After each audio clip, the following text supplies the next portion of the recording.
टखनों से नीचे तहबंद या पायजामा रखने की सजा। रहमत दो आलम सल्लल्लाहु अलैहि वसल्लम की हदीस मुबारक अन अबी हुरैरा रज़ियल्लाहु अन्हु नबी सल्लल्लाहु अलैहि वसल्लम क़ाल मा अस्फला मिनल कअबैनि मिनल इज़ारी फ़फ़िन्नार। फरमाया अल्लाह के नबी सल्लल्लाहु अलैहि वसल्लम ने, टखनों से नीचा तहबंद या पायजामा पहनने वाला दोज़ख में जाएगा। तहबंद या पायजामा टखनों से ऊंचा रखना चाहिए, वरना अल्लाह के रसूल का हुक्म ना मानने की वजह से दोज़ख में जाना पड़ेगा।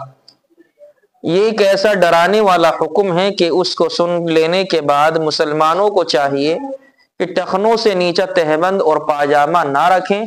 अलबत्ता औरतों के लिए रखना दुरुस्त है और रखना चाहिए, इतना नीचा नहीं कि पाँव भी इतना नीचा नहीं पहने के पाँव भी चाहे ढक जाए। औरतों के लिए जरूरी है पहनना, लेकिन मर्दों के लिए टखनों से ऊपर ही पहनना जरूरी है, वरना हदीस है मा अस्फल मिनल कअबैनि मिनल इज़ारी फ़फ़िन्नार, टखनों से नीचे तहबंद पहनने वाला दोज़ख में जाएगा।